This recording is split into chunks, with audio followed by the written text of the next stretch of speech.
ꯍꯣꯖꯥꯏꯗ ꯗꯨꯀꯥꯟ ꯀꯦꯇꯨ ꯍꯥꯏꯔ ꯈꯪꯅꯕ ꯗꯨꯀꯥꯟꯗꯨꯅꯤꯀꯣ ꯃꯌꯥꯝꯅ ꯁꯔꯀꯥꯔ ꯍꯣꯁꯄꯤꯇꯥꯜꯅꯤ ꯑꯩꯈꯣꯏ ꯍꯣꯖꯥꯏꯒꯤ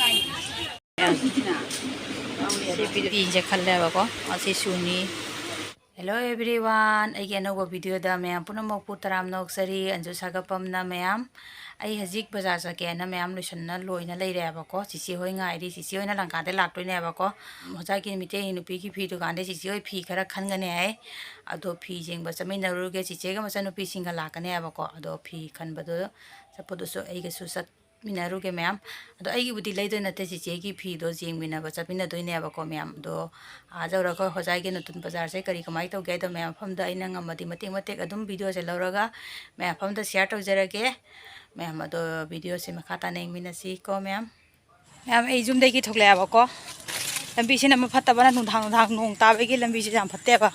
ꯆꯤꯆꯦ ꯍꯣꯏꯁꯨ ꯌꯧꯔꯛꯑꯦ ꯑꯥꯗ ꯂꯩꯔꯦ ꯑꯗꯣ ꯃꯌꯥꯝꯗꯣ ꯆꯤꯆꯦ ꯍꯣꯏ ꯑꯥꯗ ꯉꯥꯏ ꯂꯩꯔꯦ ꯑꯗꯣ ꯃꯌꯥꯝ ꯑꯩꯈꯣꯏ ꯊꯣꯛꯄ ꯍꯧꯔꯦ ꯑꯗꯣ ꯆꯤꯆꯦ ꯑꯁꯣꯝꯗꯅ ꯑꯩꯈꯣꯏ ꯆꯤꯆꯦ ꯃꯆꯟꯅꯨꯄꯤ ꯑꯅꯤꯅꯤꯁꯦ ꯃꯌꯥꯝ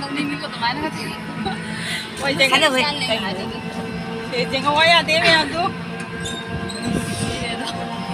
ꯃꯌꯥꯝ ꯃꯥ ꯌꯧꯔꯒꯁꯨ ꯑꯃꯨꯛ ꯎꯠꯆꯔꯛꯀꯦꯀꯣ ꯃꯌꯥꯝ ꯕꯖꯥꯔ ꯌꯧꯔꯦ ꯁꯣꯝꯗ ꯃꯦꯟ ꯕꯖꯥꯔꯔꯣꯝꯗ ꯆꯠꯐꯝꯅꯦꯕꯀꯣ ꯑꯗꯣ ꯁꯣꯝꯗꯤ ꯅꯝꯃꯛꯇ꯭ꯔꯦ ꯁꯣꯝꯗ ꯑꯣꯏꯅ ꯆꯠꯂꯦ ꯑꯩꯈꯣꯏ ꯐꯤ ꯌꯣꯟꯐꯝꯗꯨꯒ ꯑꯣꯏꯅ ꯆꯠꯇꯣꯏꯅꯦꯕꯀꯣ ꯃꯌꯥꯝ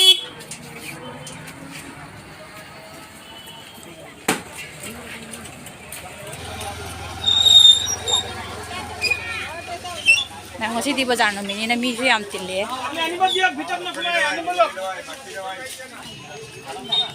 ꯃꯌꯥꯝ ꯁꯤ ꯁꯪꯁꯤꯒꯤ ꯃꯅꯨꯡꯗꯁꯨ ꯄꯣꯠ ꯌꯣꯟꯐꯝ ꯉꯥꯛꯇꯅꯤ ꯑꯩꯈꯣꯏ ꯆꯪꯗꯣꯏꯁꯤꯅ ꯁꯣꯝꯗꯅꯤ ꯃꯌꯥꯝ ꯁꯣꯝꯗ ꯂꯩ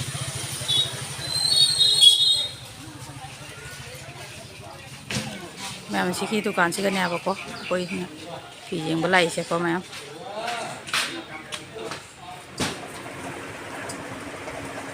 दुकान फी खली से हो तो से पिंक कलर के कलर है ना कलर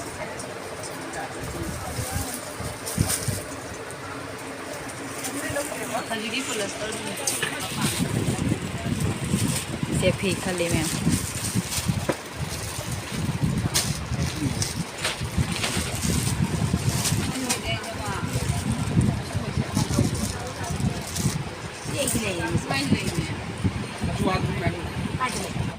मैम अने लौब दुकान लौ लाइब दुकान की चीचेदनेबको से मैम से हजाई दुकान केतु है खंगब दुकाननिको मैम से मैम लादी लौबियू मैम से दुकान से कई वाहे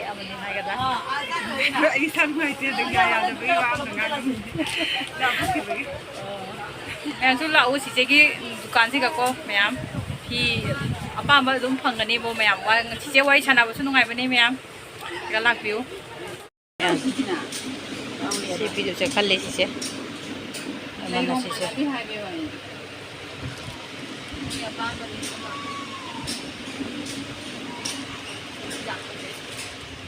मैम अखोसे ब्लाउज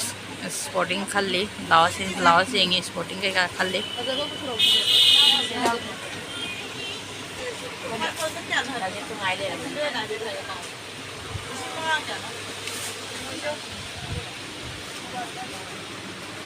मैम अखोसे फी खली फीसू यादे मनपुरी कहों इरांग फी पुत्रते फी लेंदे खली से दुकान की तादोदनी दुकान मपुनी तादोद्रा इचे इनबरा केतु है केतु है खनरीसे इनबसे माने मैम इनबसे अखोई हजाई केतु है खनबनेबको मैं दुकान से फी कना मैम से खलीदो अखोसे फी जाए सी अनी खली मैम सूटनी खली मैम मैं इचेगी मैम मैं मखोन से सेंग तादर तारद्र खंगे फेन थाबनी मैं अतई खली फीसे मैम अखोसे सी फीसे खलेबको असी सूनी असी सूट से असी करी सूट करिबा आइरदो बे मा नुनु पोलिस्टर मुगा असी सुन खले दे असी Sisu sisu si cái khăn lem em để tay thì khăn ngày yao rồi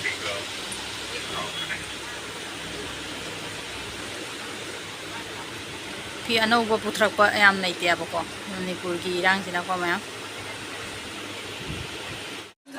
khôi phi lấy nó lôi nó thôi lấy nông chú pili pili tare hàn lगे nó thôi lấy mẹ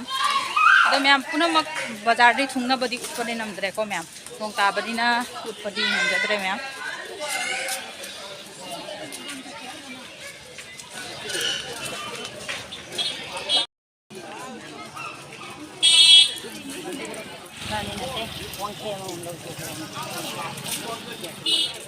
Ada suka gali pigeon banget tadi sih. Tapi, karena noi lu yang mana kamu? Masih kamu ada di luar kan?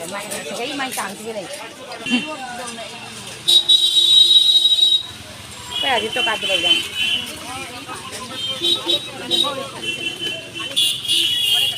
Yang ada lagi sih, Sarkar Hospital ni kau lagi. Yang mana hal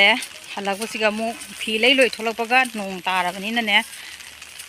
perabot tahu nggak hal ya bago ayah sih aku iseng pamgi lembi juga canggih lembi sih yang patre yang itu tara bani lembi sih loh ya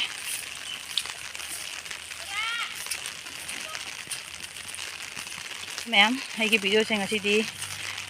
mata ngasih dah lu cenjar lagi ma'am lembi sih cacat na dum lu cenjar lagi ma'am